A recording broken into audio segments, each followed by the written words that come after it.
had to stop thinking normal. I had to stop thinking normal. I can no longer be a common man walking around doing common things.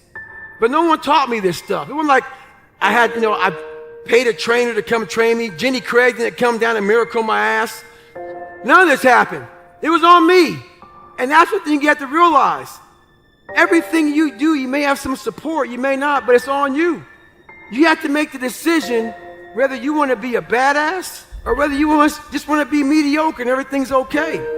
I will say this because I say it on every single podcast. If they lock me up for some insane bullshit, Andrew Tate has been arrested. I didn't do it. The Matrix has attacked me. If I carry on at the trajectory I'm carrying on, they're going to put me in jail because I'm too influential. For the people watching at home, they just need to sit and understand that the system does not make rules for the good of you. It makes rules for the good of the people who make the rules. And a lot of the life paths laid out to the average man at home today is not for their own good. It's only going to lead them to depression and misery. We have to break the barriers within our minds, within the world. And it starts with yourself. It starts with yourself. You got to break the barriers down within yourself and just go there. You got to go to yourself. You're going to find peace from going to war with yourself. Because we all got shit. We all got shit. People look at me. The reason why my story resonates with people, because I don't hide. I'll tell you exactly who the fuck I am. I will admit to it. People are great at hiding. So they want to just find peace. No, you got to take your shit, fix whatever's fucked up in you. Don't just shove it under the rug. Fix it, and then you'll find some peace later after you fix some shit. So now I'm realizing this. I go home, several months go by, and now I'm like, okay, here we go. It's time to be a Navy SEAL. Do you think you're a force for good? For good, I absolutely not really know I'm a force for good because I'm a force for truth. And truth is a good thing. Without truth, we're going to end up in absolute tyranny and slavery, and we're already on our way there.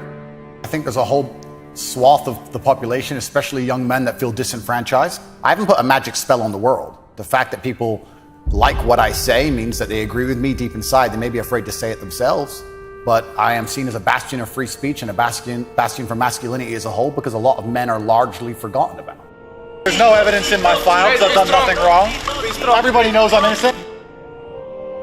This is a huge injustice the way we see it. They should not be detained at this point. There are not even charges filed against them. People are trying to set him up to look like he's something that he's not. They best get this guy, because if he comes out and he's free, oh my gosh.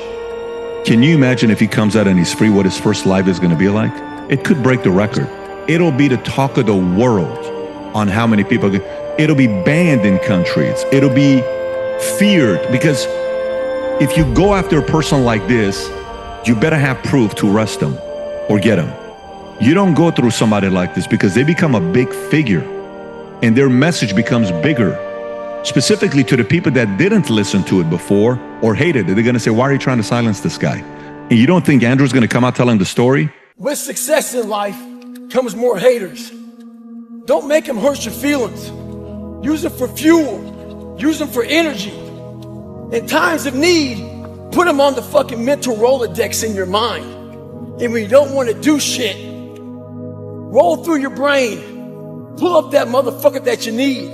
That person who said you couldn't do something, weren't fast enough, good enough, smart enough, where the fuck it may be. Use it for energy. Instead of killing them with kindness, torch them with fucking success.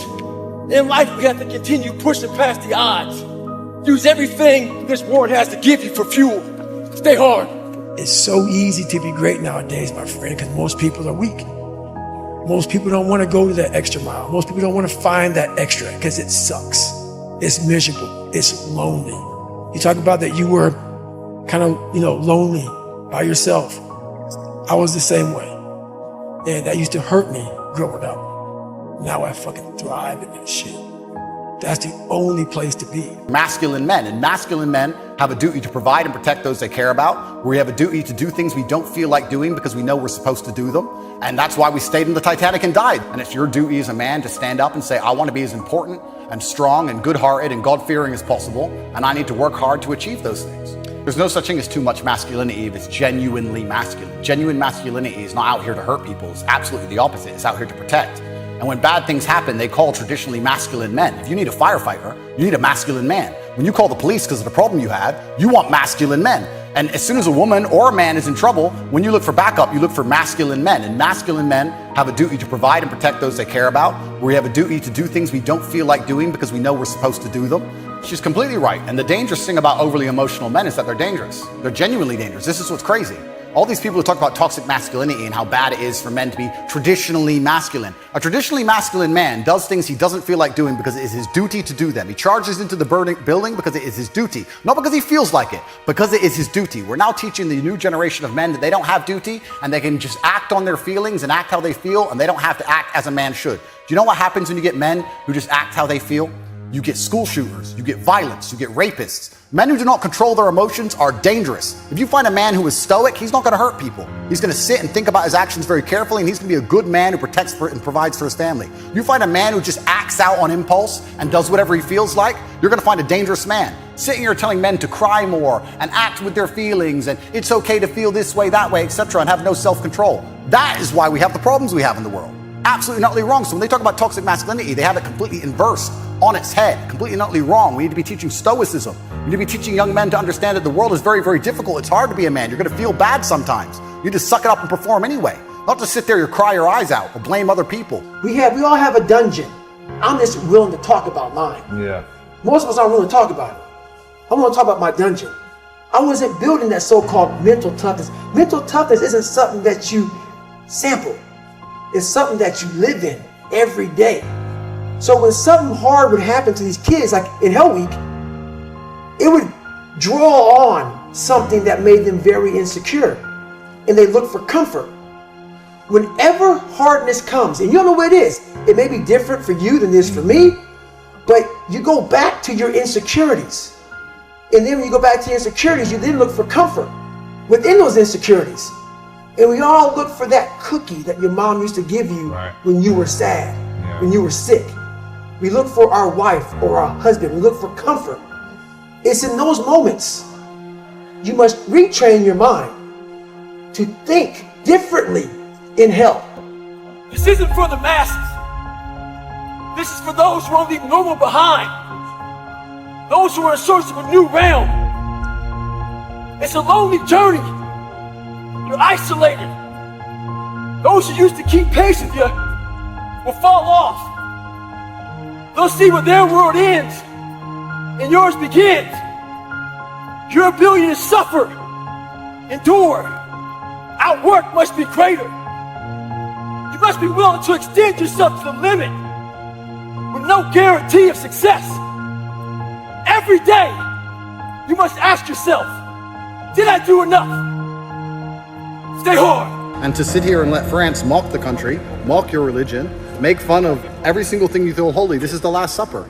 This is everything holy about Christianity. And we say absolutely nothing about it and say, oh, you cannot even complain. Would you like to take this opportunity finally to tell the rioters to stop rioting? Yes or no? Let me make it clear to the people on both sides of the equation, all of my brothers in Islam and all of the Christians and native people of the UK who feel like they're underrepresented. You have more in common with the people you live amongst than you do with these political elites. The people you live amongst love their children and they're struggling to pay the bills exactly like you are. What kind of powder keg are we building here through incompetent leadership in the UK? I'm a mixed race Muslim and I'm pointing out this very obvious truth. The sheer brass neck, frankly, Andrew, of you lecturing me about the truth when you've spent the last week spewing complete fake news bullshit. You told your millions of followers, and it was seen by 15 million people, that it was an illegal migrant who had committed these crimes. Are you prepared to apologize for that lie? Only in the UK do we have a country so insane that we have no border, we don't know who's there, crimes through the roof, nobody's safe on the streets anymore, and then when you point these things out, somehow you're some kind of racist and bad person. No, you're posting complete disinformation. Oh, I'm sorry, it's not okay. Sir. Did I get the wrong stabber? Oh, I apologize. Yeah, you did. Piers Morgan, of Yeah, course, you I got did. the wrong stabber. Yeah, you did. Piers, be very careful what you say. The physical standard is not what they need to meet. It's a mental standard you must meet in life. So going back to when I was sick, I was hitting the physical standards. I wasn't meeting the mental standard. The mental standard is you must know how far you've come. I had come 8,000 miles from where I started. But if you never know that, you're still in the $7 a month place. When I was sick, I was able to slow it down and reflect back on my entire life. And in that bed, and I thought I was dying, because that story is long, that sick portion of my life is long. I didn't care if I died or lived, because I was, for the first time in my life, happy and at peace. Because I reflected back on where I started. It wasn't like someone came down here and guided me through life. When you figure this out on your own, the amount of pride and dignity and self-respect you have. That's why I walk around the streets with a backpack and just like, I don't need anything else. You figure it out by going inside yourself, by callousing over the victim's mentality. You're always a victim, even if you have everything in life, until you realize that you've cheated. You talk to people and they're content. They're like, oh, I'm happy with what I've got. I'm like, why? Because there's people who have a whole bunch more than you. And I was never content having a normal life. I wanted an exceptional life. I didn't want a normal car, a normal house, a normal girlfriend. I didn't want none of that. I was like, no. There's dudes out here that have the best. Why do they deserve the best and I don't deserve the best? I really believe that. And this is something I've always had inside me. I just didn't understand why I couldn't have the best stuff. A wealthy upbringing. We come from a very poor upbringing. When we moved to England, we were in a homeless shelter for the first year as we were trying to find council housing, and we were growing a single mother council estate. I've got every excuse everyone else has got to be a criminal asshole, and I'm not. Yeah. So, and people go, oh, you're lucky you could kickbox. Listen, getting up and running to this gym because my mom didn't have a car and couldn't afford the bus, and running 4 miles training, then running 4 miles home is not luck. You could have done that and didn't want to. So, people may meet barriers, but if you genuinely apply yourself. Nobody, absolutely nobody, gives a fuck about you as much as you're going to have to give a fuck about yourself. Nobody cares about you as much as they need to care to fix your life. Even your parents, even your friends, even all the people who think they care about you, they care about you. Yeah, sure, there may be 2 or 3 people on the planet who genuinely care about you, but nobody is going to come to your bed, drag you out of bed, drag you to a job, force you to work hard, go and get you a hot bitch, and go and buy you a Ferrari. Nobody is going to do that for you. You are never going to have any of the things you want if you do not get them yourself. Nobody cares about you enough to do it for you.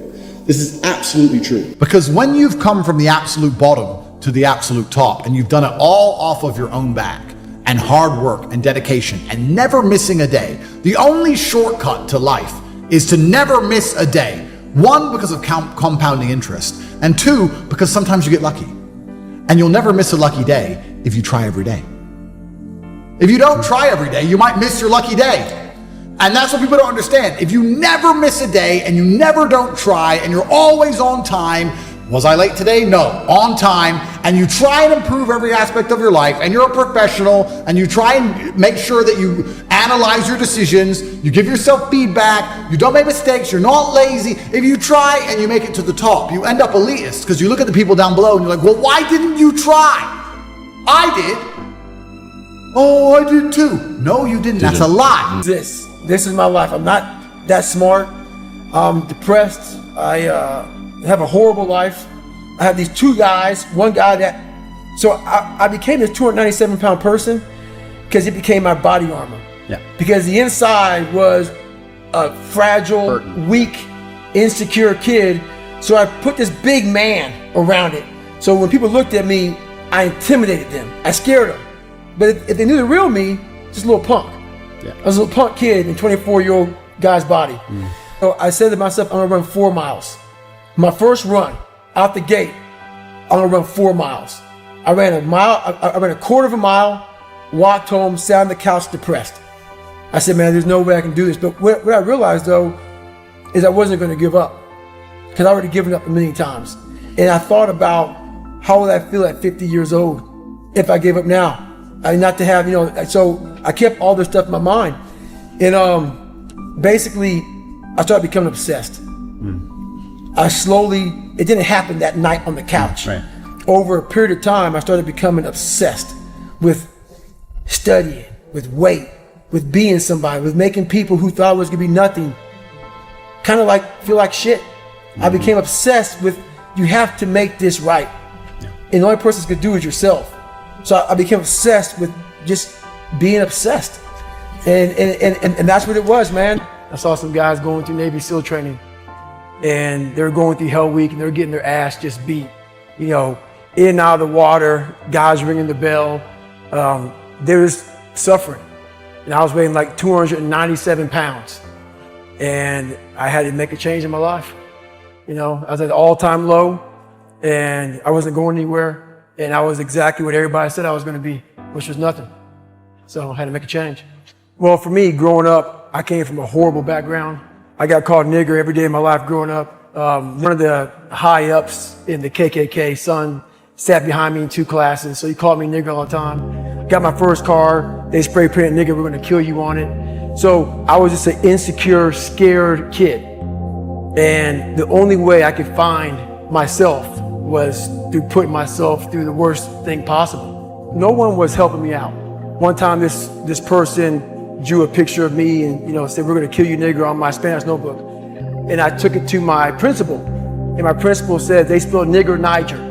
That was the best advice he can give me. So long story short, what I realized was no one was here to help me. And the feeling I had every morning, I looked in the mirror, was horrible. And I didn't want to feel like that anymore. And how I felt was a kid going nowhere, a kid that was scared. And most kids will accept that and look for help. But the best thing that happened to me, no one helped me. No one felt sorry for me. No one looked at me and said, like this day and age, they'll take you in and they'll tell everybody, stop picking on this person. Back then, they didn't care. We're very, very poor. Me, my mother, and my brother, when we moved to England, we grew up in a homeless hostel. So I grew up at the very end of the socioeconomic ladder. I had a worse start than 99% of people. But I lived my life when I was poor, furious at the fact I was poor. Because my ego, and I'll be honest, my ego is at a point where I didn't understand how other people can afford Ferraris and I can't. I would be 18, walk into college, and a Ferrari would drive past, and it would ruin my week. And everyone would be like, what's wrong with you? I'd be like, don't you see, this fat fuck can buy a Ferrari and I can't. Why? He's not a better man, he's not a better person than me. I'm just as good as him, if not better. I couldn't stand the fact that there are people who could do things I couldn't. So this gave me unlimited motivation to get rich. Now I found a way to get rich, and I believe that anyone who really, really, truly wants to get rich will get rich, one way or another. I always knew the answer to everything is raw action. Yeah. The answer to everything has always been raw action. My dad had a tweet about this. He said that raw action solves all. And he used to say this. I'll give you an example. If you're a farmer and you need rain for your crop and there's no rain, you can sit there and say there's no rain, we're all gonna starve. Or you can stand up and do a rain dance. Now, will your rain dance work? Perhaps not. Perhaps the rain won't come. But I would argue that you're better off standing up doing that rain dance than just sitting there waiting to die. You have to do something. Raw action solves. So when I was broke, I was never like, I'm poor, what do I do? It was, I'm poor, I have to do something. If I was broke, I'd go for a run. That's why I was such a great fighter. If I was broke, I'd sit there and go, I'm actually poor. How do I make money? Dunno. Where can I get some cash? Dunno. What work can I do? Dunno. I'll just go for a run then. And I'd just go for 3-mile run. And what the you need to sit there and realize, whoa. I have a few years of consciousness, and even less than that, I have a few short years as a young man, because age will damage you. I mean, if you're a millionaire when you're 60, it's not nearly as good as being a millionaire at my age. I became a millionaire at 28. So you need to realize you've got a few short years as a young man, you're wasting them. What's the definition of a loser? I think the universe is absolutely and utterly giving. I've never seen anybody dedicate themselves to something completely and fail. I've never seen somebody eat right, go to the gym every day, train really hard, and not be in good shape. I've literally never seen it. The universe is extremely giving. If you actually try, and you actually want it, and you're actually not making excuses, lying, talking shit, you're gonna get what you want. So when I see people who don't have what they want, I consider them losers. And this may be elitist, I understand that. But if I put myself through endless pain to end up where I am, it's very hard for me to have sympathy on the man who's afraid of pain. You're avoiding pain. I've been through endless. I now have everything I've ever desired. You have none of the things you desire. Am I supposed to feel sorry for you? Is it the easy way out? Am I supposed to look at you and go, oh, poor dude? No, you were a fucking coward. You didn't go through the shit I went through. You didn't put it on the line. So you deserve your substandard reality. That's what you deserve. You're a fucking loser. Because if you actually wanted it and you actually tried, you'd have it. You could have anything you want. Universe is super giving. You want a fucking Ferrari? You can have it. You want that bitch? You can have her. You can have anything you want on the planet. There's not a girl I look at that I want that I can't have.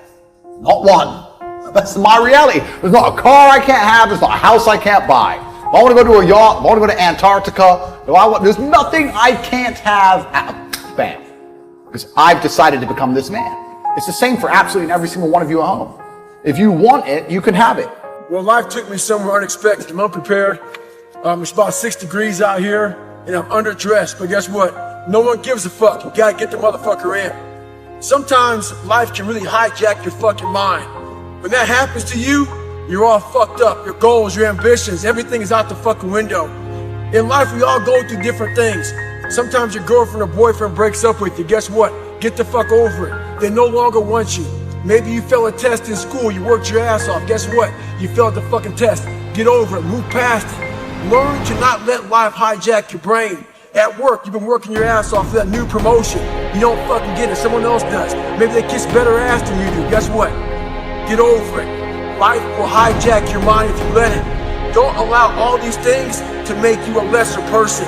You must own your mind. Don't let life own yours. Get after it, stay hard.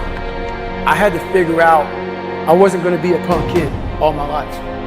So the only way I could turn it around was to suffer. I had to build calluses in my brain the same way I built calluses on my hands. So I broke the Guinness Book of World Records for pull-ups a long time ago, but I failed at it twice.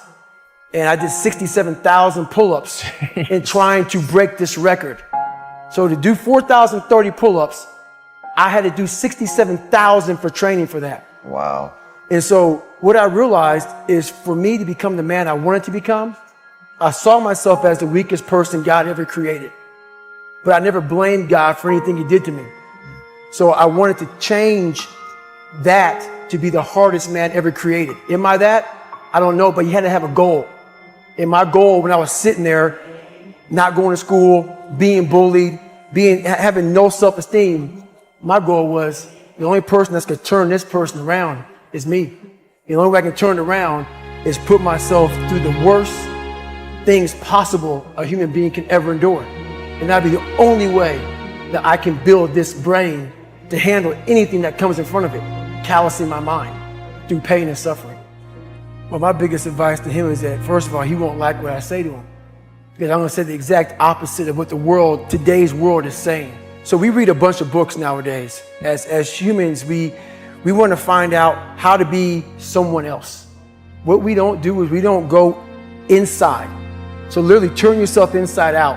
Read the book that's like we're writing a book every day of our lives, but we never read that book. So what I would challenge this young man or young woman to do is you have to look inside of yourself and see what you really want. What are you passionate about? We use these words and these little phrases of only the strong survive and all this other crap. They're all just fucking words. I get so tired of hearing people just talking. Like right now, someone may think Goggins is just talking.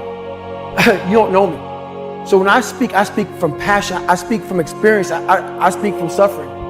I have to tell this young man or woman that the only way I believe, and this is just my experience in life, the only way you're ever going to get to the other side of this journey is you have got to suffer to grow. To grow, you must suffer.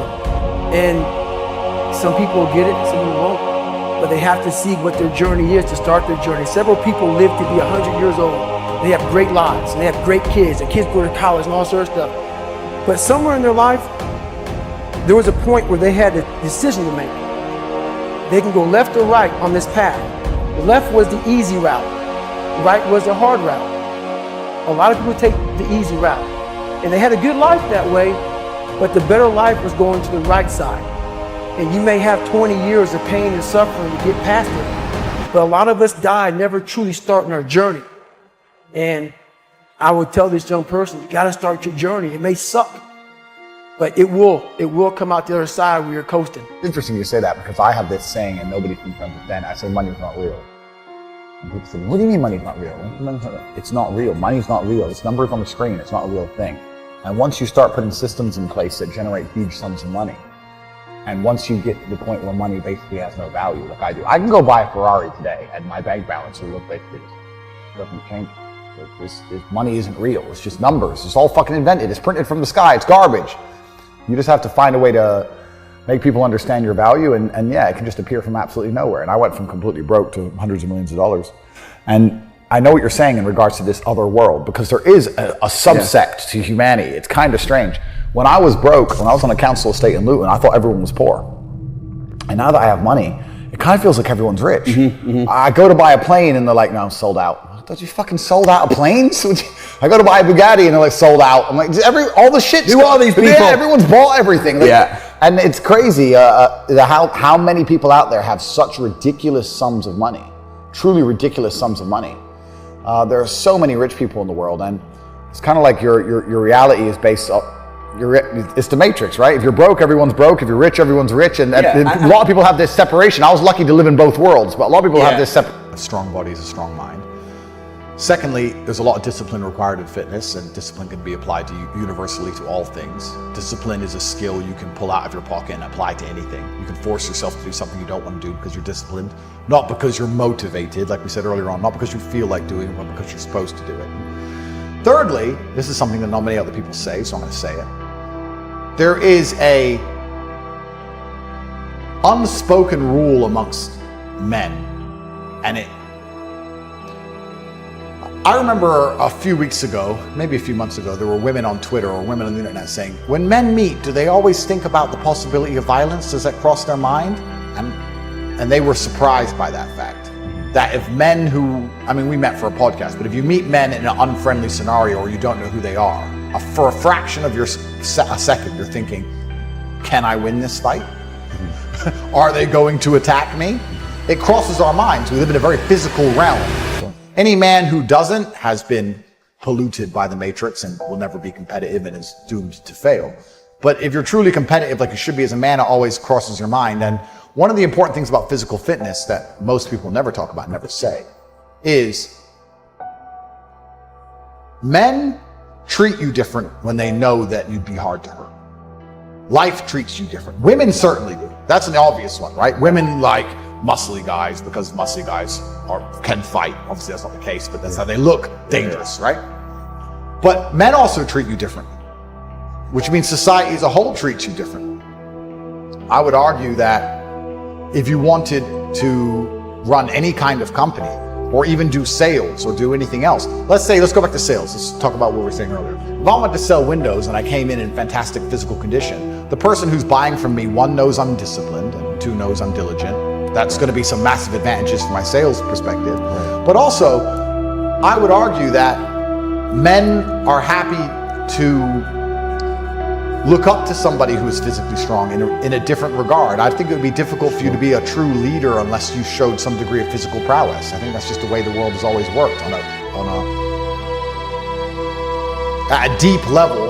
When a man looks at a guy who's 6'8" and jacked, and he says, we're going to go into battle, you're more motivated to go into battle beside him because he's 6'8" and jacked. You feel like you're going to win. You like the idea of being led by a warrior. Right. So there's that huge element to it as well. And the final part of it all is that it's so much easier to keep something than it is to gain something. And once you're in good physical shape, it's actually so easy to maintain as opposed to ever get there.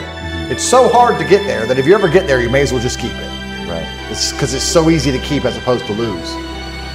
And I think it's in today's world, it's also a huge status symbol because we live in a world now where most things can be bought. You can buy Instagram followers and you can hire a Lambo and you can buy a hot chick to stand next to you, but you can't yet buy perfect physical conditioning. Mm-hmm. That is showing the world that you did it. One rep at a time, it's earned. You have to earn it. And it's one of the few things left that has to be earned the hard way that you can't buy, which I think is also very important. We can also continue to answer this question because you're going to feel different. You feel different as a man when you know you can, and I'm a peaceful man, but when you know if things happened or if someone tried to hurt the woman next to you, you could destroy the man who's trying to do it. You feel different. There's an aura that people can smell. The woman can smell it. Predators can smell it. Maybe perhaps if I was built differently, I would have been treated differently in jail. Good point. Yeah. But everybody looked at me and they knew who I was and they thought, that's messy. Not him. It's just how humans work, right? And it's just how the whole universe works. It's how the animal kingdom works. Even lions and tigers, as fearsome as they are, go for the weakest antelope. They don't want a hard fight. They just want to eat, right? Even mating partners. Yeah. 100%. So society is the same.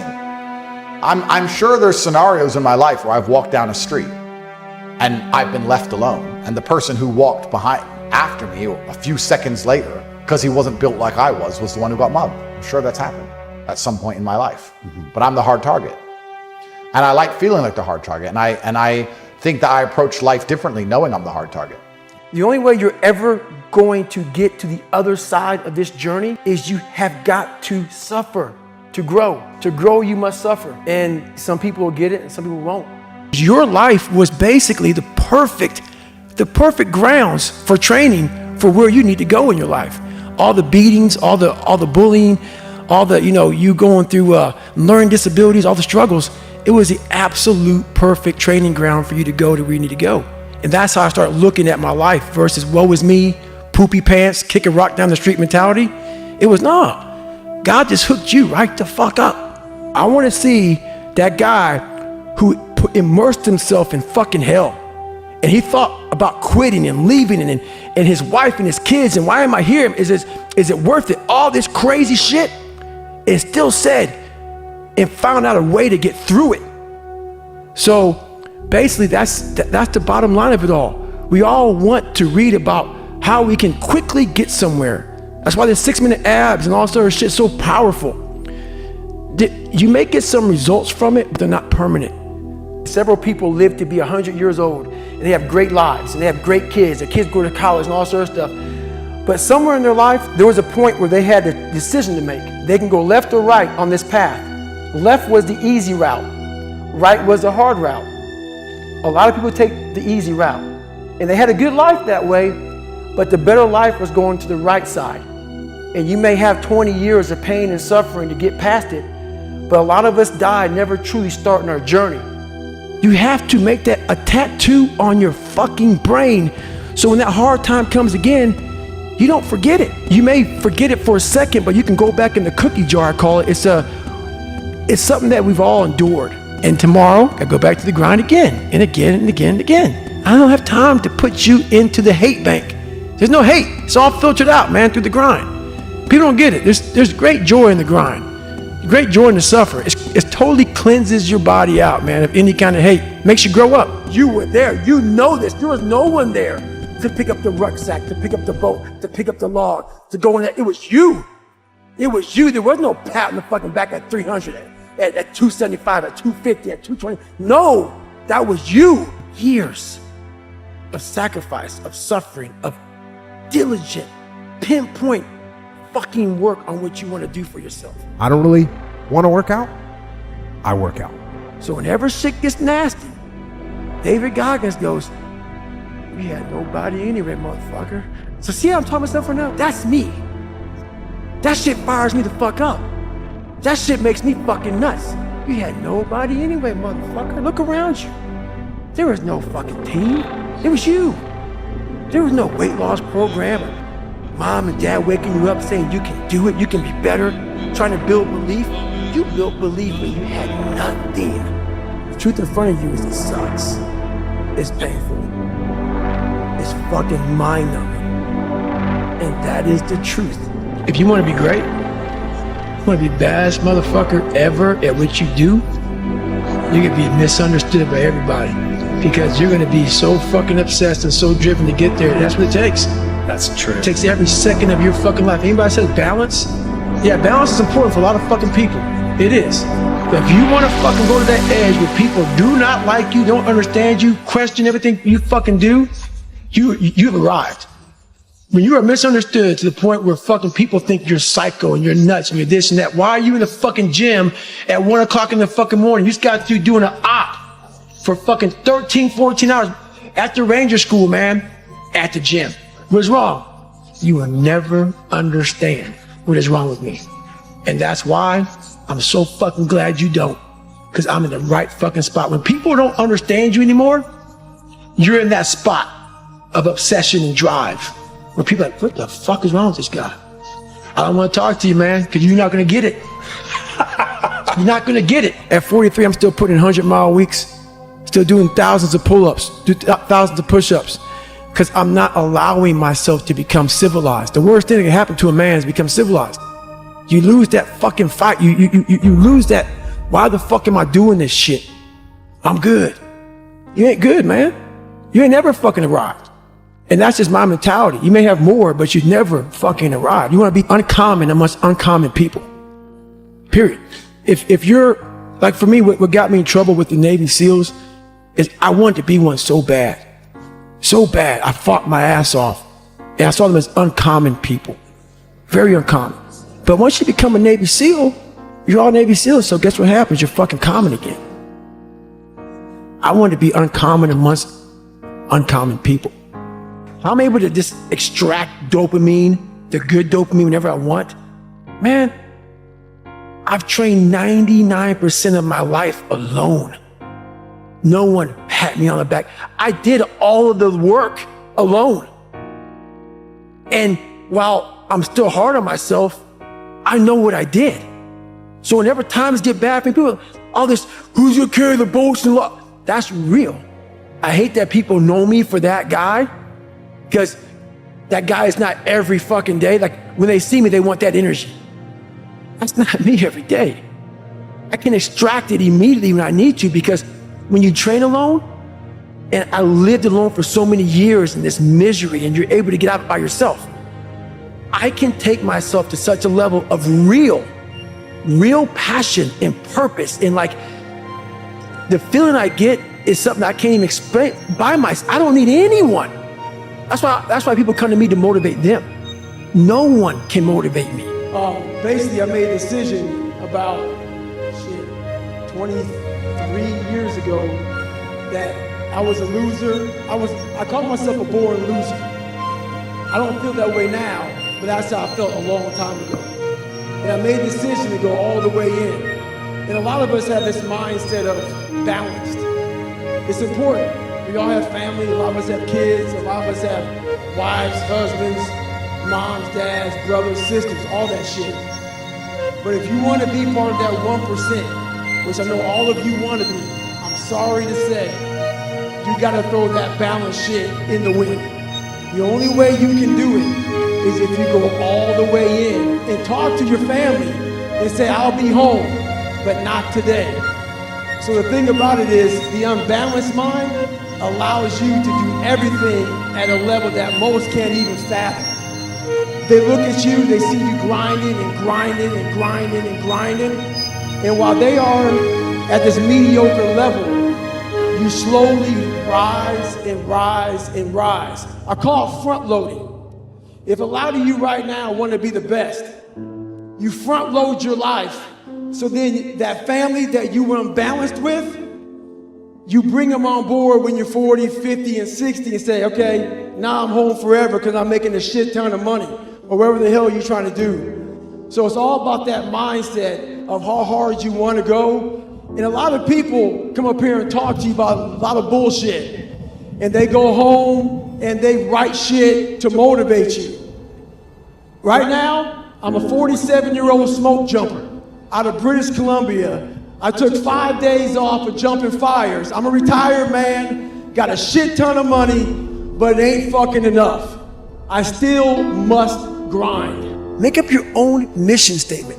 What do you want to be in life? And once you do that, now you can work with somebody to get better. You can work with yourself to get better. But until you know what you want to stand for, you will always just be sitting down. You'll never stand for anything. Your life was basically the perfect grounds for training for where you need to go in your life. All the beatings, all the bullying, all the, you going through learning disabilities, all the struggles, it was the absolute perfect training ground for you to go to where you need to go. And that's how I started looking at my life versus woe is me, poopy pants, kick a rock down the street mentality. It was, no, God just hooked you right the fuck up.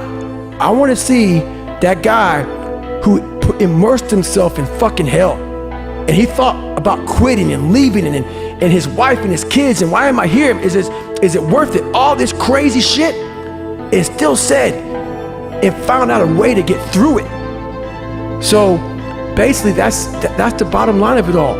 We all want to read about how we can quickly get somewhere. That's why the 6-minute abs and all sort of shit is so powerful. You may get some results from it, but they're not permanent. You have to make that a tattoo on your fucking brain, so when that hard time comes again, you don't forget it. You may forget it for a second, but you can go back in the cookie jar, I call it. It's something that we've all endured. And tomorrow, I go back to the grind again and again and again and again. I don't have time to put you into the hate bank. There's no hate. It's all filtered out, man, through the grind. People don't get it. There's great joy in the grind. Great joy in the suffer. It totally cleanses your body out, man, of any kind of hate. Makes you grow up. Because I know every motherfucker ain't going to do what I'm going to do. So this is how you level up. That's how you level up. I know there's a whole bunch of people with that right there. That fires me up. That makes me fucking happy, what you just said. That brings joy to my life right there. Why? Because I know there's so many people that have the ability and just refuse to get off that couch. Refuse to study a few more hours. Refuse to go deeper, to go further. And that's where I gain the advantage. It's so easy to be great nowadays, my friend, because most people are weak. Most people don't want to go to that extra mile. Most people don't want to find that extra because it sucks. It's miserable. It's lonely. I became obsessed with being the baddest motherfucker that God ever created. Am I that? I don't care. I believe it. And I was trying to tell him, once you become obsessed with something, it's okay to be unbalanced for a while. It's okay. Don't be all this stuff people say, you got to be balanced. To be the best in the world at what you do, it's not about being a Navy SEAL, people. The best at what you do, you have to be unbalanced to find every bit of fucking energy and strength that you have to pull it off. I think you should go through life with respect. Yeah. I think one of the biggest problems we have in the world today is too many people have just become comfortable with being idiots. You talk about rage bait. Yeah. 99% of streamers are idiots. They're running around insulting and abusing and pranking innocent people and playing stupid games and insulting people they don't know. I don't find any of that funny. I don't think any of that's appealing in any way. When I see these idiot streamers running up to innocent people and scaring them or insulting other people they barely know for views or all of these kind of things, I think it's extremely infantile. And I think that not too long ago in the world, it would get you hurt. And I go through the world with respect as much as possible. I try not to disrespect people because I understand where I'm from. If you disrespect people, real bad things can happen. So I'm not the kind of person who's going to sit on Twitter and just insult random people. I think that's stupid. Even if they can't find me, even if they can't get to me, even if they don't have the capability, I think God himself is watching. And I don't think God likes people who do that kind of thing. I think that you pay the price one way or another if you're going to go through life and be that kind of person. You should be respectful to everybody. I'd be respectful right up to the point I hit somebody in the face. Why wouldn't I be? That's just how I am as a person. So I think being respectful is extremely important. I think it's what the world is missing. I think it's especially what the crypto community is missing. Interesting. I think the entire world is missing respect. I think there's a lot of people with a few followers and a big mouth who, perhaps because they live in a failed state like California and they live in a failed city like LA, they just go through life and they do a bit of drugs and their friends do a bit of drugs. I don't do drugs. Everyone just talks constant shit and nobody has any honor or respect anymore, and there's crack addicts everywhere and houses get robbed and rappers get shot and nothing matters. You just run your mouth, right? But if you live in other areas of the world, if you lived in Moscow or Bucharest and you were the kind of person who just talk shit on Twitter, you'd pay the price for that. You have to be a lot more careful in other places.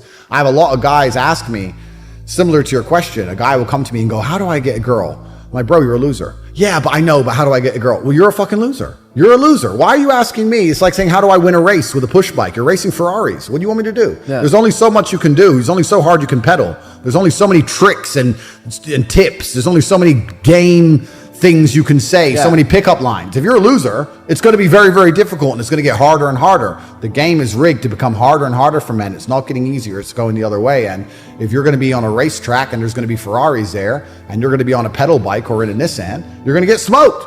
That's the game. You have to up yourself. You have to improve yourself. I'm not going to lie to anybody here and say you don't have to improve yourself. You can stay a loser and get chicks because you can. Yeah, you can. I've never met somebody with a fantastic life who did not completely and utterly believe in themselves. I've never seen somebody massively succeed and they didn't believe in themselves, ever. I've never seen somebody who just allows life to happen to them and become blown off course by some sadness, end up doing massively monumental and important things. I've never seen it. And if she leaves me afterwards, let's say she just likes to leave men, I don't care. I'm still working. You're still crying. You can't possibly ever beat me. I will continue to beat you into eternity, as will my bloodline. You will sit and pay the price for the rest of your human years. Even your ancestors above you are disappointed in you, and your offspring for the rest of your lineage will look up and say, my great-great-great-grandfather was a loser because broke his heart, and now we've been broke ever since. Yeah. I wake up every day and I think, how do I make my life better? Nobody else wakes up each day and goes, how do I make Andrew Tate's life better? So if you're not the person who's waking up every day going, how do I improve my existence? Then nobody is. Nobody on the planet is considering improving your one spin on Earth. No one else cares. Nobody else cares. So if you don't care, then you're fucked. So you need to wake up and care. And it's amazing to me, like you're saying, how did I find my mentors? I just tried a bunch of them. Like when I had no money, I would try very hard I'd listen to lots of different people, or I'd try different things. And I wasn't scared to invest in myself, because I understand that, look, if he's taking time out of his life, then I need to reward him for it financially. And I tried very hard, and I listened, and I paid attention, and I was never lazy. I don't believe there's a person on the planet who pays attention, tries their best, is never lazy, is on time, works hard, has a mentor, and is giving it his all, who isn't rich. I don't believe it. I think that if you do all those things, you're rich. And if you don't have any money, you're missing one of those key elements. Now, you can fool yourself and you can fool everyone else and you can pretend you're doing them, but if you're truly honest with yourself, am I finding people who are trying to teach me what I want to know, and am I trying my best? And the answer is fucking no every time. Just even being around people with money, it's just a good place to be. I'll give you an example. I was in Romania, and I have the largest car collection probably in Romania. I have 28 supercars, everything you can name. And I went to a town called Cluj-Napoca. It's on the border of Hungary. And I drove there in my Chiron, and I parked up, and a kid came up and he said, hey, can I take some photos of your car? I have a car spotting page. I was like, yeah, whatever, cool. And he goes, yeah, okay, I'll just be a few minutes to this. So he took a bunch of photos, and he come up to me and goes, hey, do you want the photos? And I was like, not really, I've already have photos. And he goes, oh yeah, okay. Well, if you want them, here's my email address. And I said to him, why do you do this? Like, you spend all day standing around taking photos of other people's cars. Is that not a waste of time? I thought it was a waste of time, but I was wrong. He goes, oh, well, I skipped school and I skipped college because I knew if I take pictures of expensive cars and email them to people, I'll have email addresses of the richest people in Romania. Yeah, smart. I was like, you're clever. I ended up hiring him. He works for me now. Yeah. I was like, you know, I like you. He got himself a full-time job that day. So he understood, be near the money. I have no money. Money's over there. Well, let me get closer to it. No point staying over here on my fucking own. Let me at least get closer to it. That was a 17-year-old kid. Now he's making 10 grand a month in Romania from me. So like, at least being closer to it. So you're right. People should, even if they haven't got a penny in the world, should be going to these meetings about real estate, about investing, especially if it's cheap, they should go. Just meet other people who at least have money. Have conversations about money. Talk about it. How are you going to get what you don't talk about? The point I'm trying to make is smart work or intelligent work is something that most people use to hide and disguise their laziness. And I'll tell you why. Because if you're not a lazy individual, the first thing you do is you dedicate your entire life to work. Like I just said, every checkbook is work, every gym session I go to is work, every car I drive is work. I'll film it, I'll use it, whatever it is. Every single thing I do inside of my existence is work. Once I've used all of my human time, every single waking second of every single day, and I now have a pile of work I can no longer complete, then I look to streamline. And then I go, okay, I've been awake for 17 hours, and my work isn't finished. I need to find a more efficient way to get my work done. That's when you start being smart and efficient. But until all of your time is used, smart and efficient is a disguise for laziness. It's faultless, right? You don't need to be smart or efficient. You need to work. I have people inside of Hustlers University. You just said I conquered TikTok, right? There's a guy inside of Hustlers University who's 16 and he's making 45,000 pounds a month. You know why? Because he takes my old interviews, he makes TikToks, and he puts them on TikTok. He does 300 TikToks a day. He just works. Doesn't think, doesn't try and be smart, doesn't try and be efficient, doesn't try and change the world. He sits his ass there on his phone and fucking works. And now he's making 45 grand a month. I've told this story on other podcasts before, but I've been an envious person. I've told this story because it was so pertinent to me about how most people don't care. I was walking to school. I was walking to Sixth Form College in Luton. I was 16, 17 years old. And I used to have to walk about an hour each day to school, and it was raining, and I was walking. And I was walking with three of my friends in a Ferrari. It was an F430, I think. Pulled up at the... That was my first Ferrari. That was, yeah. Pulled up at the lights, made a bunch of noise, and I was standing there and I watched it. And then the light went green and he just tore off. I said to my friends, I was like, bro, how do we get Ferraris? And he's like, what do you mean?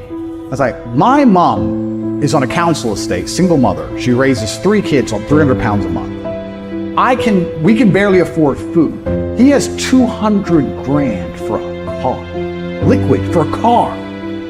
Something is broken. None of the teachers at school have Ferraris. None of our university professors have Ferrari. No one else I know has a Ferrari. What do we have to do to break the matrix and find the money? This is all a lie. I want a Ferrari. And my friends were like, don't know. That's why I have Ferrari friends. Well, no, that's why I have Ferraris and they don't. That's why I now have 33 Ferraris. Because I was envious. I was envious of this man. Most people don't care. But you turned envy into learning how to figure it out. Well, I turned envy into anger, and anger is power. But what we have people doing now, because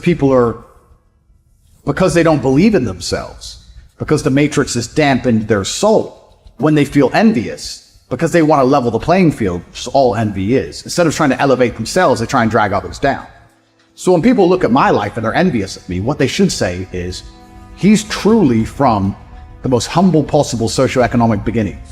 He is a person of color from a council estate, a single mother household. He is the bracket of criminal. We live in a world where mediocrity is often rewarded. And I sat there and I had time to reflect back on my life. Being bullied, coming from nothing, learning disability, messed up foundation. Life isn't fair at all. So what are you gonna do about it? I knew that no one was coming back to help me. No one was gonna miracle me to be somebody special, and solely on me. So I had to start developing an indestructible mental toolbox. I honestly want to be considered one of the hardest men to walk the planet Earth in the history of the world. And what I mean by hard, I'm not talking about the guy who does the most pull-ups, the most sit-ups, runs the most. Just a person who's able to overcome any adversity in front of him, to figure out a way. Hardness isn't about all this physical shit, man. Yeah, it helped me get to where I'm at. But all I was doing in the whole process, the process wasn't to be ripped. It wasn't to walk around with my shirt off. That wasn't it. I knew through the physical challenges, through the physical suffering, my mind was getting stronger. I was literally doing that for a reason. I had a weak mind. All the rest just happened to come with it. I was trying to strengthen the mind to handle all the judgment that's passed on me, perceived and not. Sometimes you make it up in your own head. I'd rather you hate me and get better than like me and stay the same. A lot of us are full of shit. I was one of those people back in the fucking day. And sometimes I'm still full of shit. We think that we're working our ass off, working hard. We've been working out hard in the gym for a month, but we haven't seen any results. So we get all fucking down in poopy pants and shit. You study for 30 minutes for a fucking test, and you didn't do as well as you thought. What the fuck did you expect? You're not putting in the work. You have to do more. You gotta stop telling yourself that you're doing enough. In life, it's never enough until you feel this overwhelming feeling of shit, man. I'm outworking the crowd. I'm outworking everybody. I'm doing more. It's not until then, once you get there, that's when you fucking know you've done enough. Stay hard. We live in a world now that's so kind. We find the kind way around everything. Like, if you don't look good, I have to find a kind way of saying, I don't like your shirt. Right. That's not the approach. The approach you have to take, at least I took. You take whatever approach you want. The conversation had to be a real, honest conversation. In the accountability mirror, guess what? I was fat. Don't find a kind word to say that, you know what? I've gained some weight. No, you're fat. When I couldn't read, not like, hey, you know, even learning disability. No, I cannot read. I have a 4th grade reading level. I'm struggling. And sometimes I call myself stupid. Not in a way to put myself down. So don't take it like, my God, those are so hurtful. Yeah, they're hurtful, dishonest. When I was in the military, we go on these instructor-led runs. Most of the time, we knew the start and end point. So on the way back, I started seeing people getting happy and shit because the end was near. But there were some asshole instructors that would hear the happiness and go right on past the end point. When that happened, Everybody stopped talking. Heads would start dropping. And I start taking fucking souls. At that time, I knew what happened in their minds. They were living off the hope factor. They hoped the instructors would stop running. They hoped the water was never cold. They hoped the weather was fucking good. I don't live off that hope shit. I wish the water was cold. I wish them motherfucking instructors keep on fucking running. I wish the fucking rain. When the ending is unknown and the distance is unknown, that's when you know who the fuck you are. Stay hard. When you take that road and you just don't want to just fit in, it's a lonely road. It's a lonely road, and you get a lot of haters, man. Like I tell people all the time, man, if I could walk on water, motherfuckers would say it's because I couldn't swim. Man, I used to get so mad, like I said, about this fucking shit, man. But I sat back one day, I was like, you know what? All these people hating on me, man. Like, these people are funny. Keep on talking your shit. I will absorb it and make a mixtape out of your fucking ass, like I do. You will never in life meet a hater doing better than you. So when I fucking realized that, and Jennifer gets so mad at the lies she hears and this and that, because it comes all through. They spew it. Yeah. I told Jennifer that shit, man. Stop. Yeah. Fucking calm down, bro. The conversation has to become an honest conversation of where you're at mentally. Where am I at mentally? I look like shit. I feel like shit. I'm falling behind in school. I'm lazy. My house is a mess. You have to look at what it is and call it what it is. Don't find words to make yourself feel better, because so we hang around people that make us feel better, that tell us what we want to hear, not what we need to hear. And so we stay away from those people. And we stay away from those people, like our internal dialogue becomes that kind, it's okay. It's not okay. So that's where it starts. It starts with that accountability of it's not okay anymore. This can no longer be okay. And calling yourself out for exactly what you are and exactly how you need to fix it. You know, I just want to be able to handle all of that. Everything. Physical, mental. I want to be perceived as that.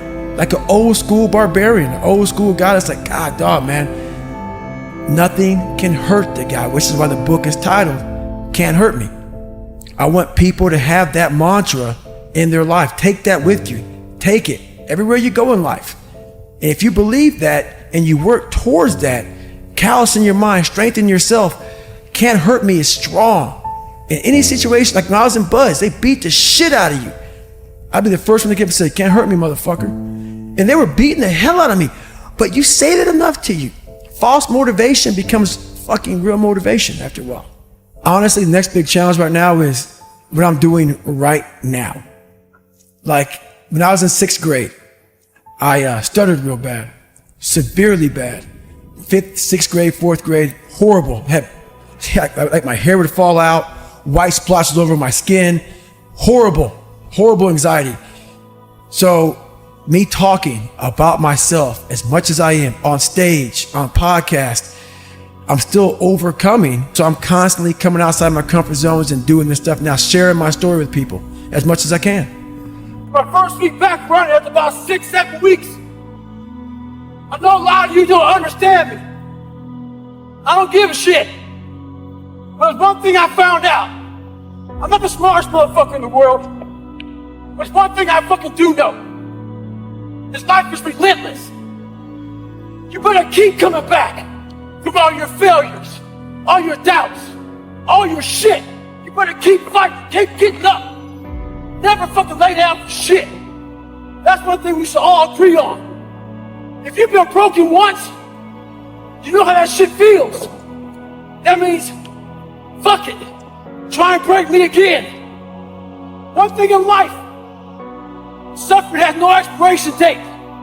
It don't give a fuck if you're black, white, poor, rich, where you come from, how you were raised. It will keep coming after you. Stay hard. If you're trying to go to that uncommon, amongst the uncommon place, it's a lonely motherfucker up there, man. It's lonely. I'm not saying I'm better than every fucking body. I'm not saying that. And once again, I'm not speaking for every SEAL. I'm not. But I didn't try to be what they were. there's people that are willing to go very far, and then there's people that are willing to go far further than that. That's it. And when you're a person who prides yourself on your ability to go very far, and then someone is willing to go far farther than you have to decide, do I want to look at that as the new standard? Do I want to judge myself?